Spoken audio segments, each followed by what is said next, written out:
Hi guys, we are looking at 1.4. We are on page 56, looking at creating some functions based on their characteristics.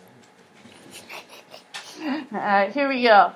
F of x equals a absolute value sign x plus b absolute value sign plus c. Right? And I need to put a number in for a, b, and c. And again, it's going to be between 3 and negative 3. So f of x equals 2 in front of my absolute value, then the absolute value. The x doesn't change. That stays in your function.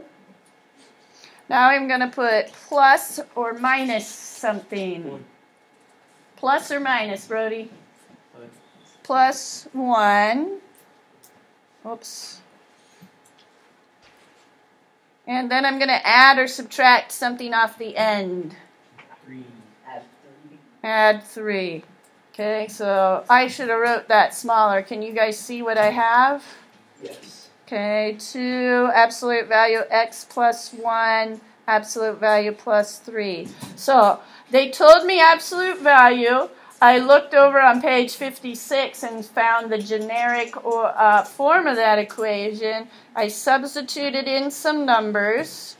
Now it needs to have a minimum. So I'm going to look in my glued down examples and figure out what's true about all the ones with a minimum. Go back and find that. Hello.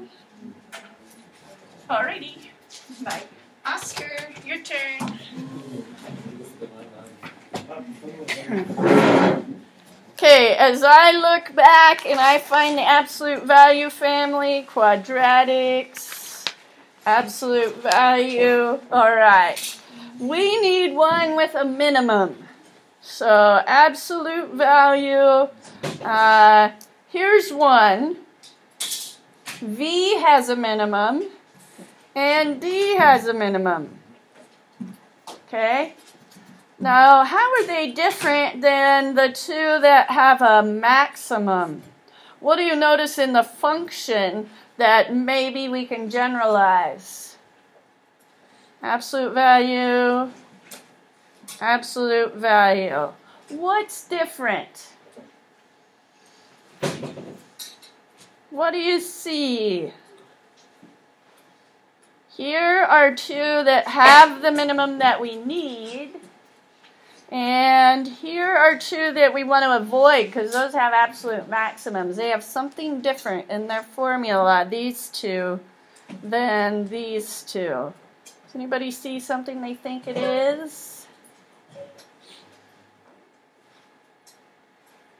Okay. Oh, let's see. What part are we talking about? Some of the equations have mainly positives, and those are the ones which have the maximum.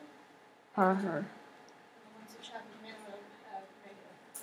Well, let's see. Again, a minimum is like this and like this. So it does have something with positive and negative. Isabella's onto something. But let's see. Because these are opposites, we need to make sure we're looking at it the right direction. So it has a minimum, and it has something to do with positives. Yes? Is it that the negative is in front of the absolute value on the ones that have a maximum? Negative in front. Negative in front. Notice this. Negative in front. Negative in front. Okay? It's the negative in front. Do these two, what do they have in front? Positive. There's nothing written there, but it's positive. So that's a key. Both of these have a negative in front of the absolute value. This has nothing.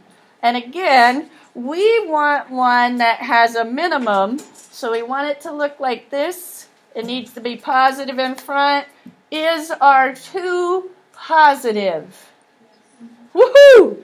So, we looked through all the clues they gave us, looked at the generic, switched it up, and then verified it with the patterns that we saw. Now we're going to put this into our calculator. Okay, here we go. Turn it back on. Go to y equals. Clear out what was there before. I'm going to put in a 2. And if you remember how to get to absolute value, you have to go to catalog. You don't use the absolute value very much, so they hide it somewhere. But you go a second to get to the blue, and then down at the bottom where 0 is, catalog. The first choice there is ABS with a parenthesis, pick it. Inside the parenthesis, we're going to put x plus 1. On my calculator, to get outside of that absolute value now, because I have that plus 3 I want to do, I scroll over or use this back and forth arrow, and I move it to the right. That moves the blinky cursor to the right. And the last thing I'm going to put in is this plus 3. I carefully check my function. Does it look like the one I wrote? Yep. Graph.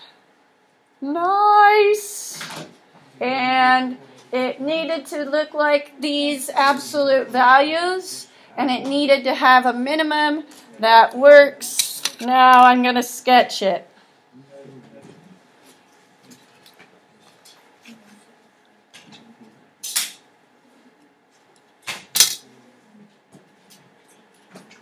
Maybe I'll use my ruler to help me sketch. Mine kind of does this and does this. Awesome! And mine doesn't touch the line. It's kind of up and over a little bit from the axes. All right. Let's see. You were also supposed to do C, which is linear, on page 57. And you should do D, which is a quadratic. E is a straight line. And then you did a partner sketch on number 2. Right now, I'm going to walk around, Mr. Craig and I are going to walk around and look at C, D, E, and then we'll look at what talk the talk together in a minute.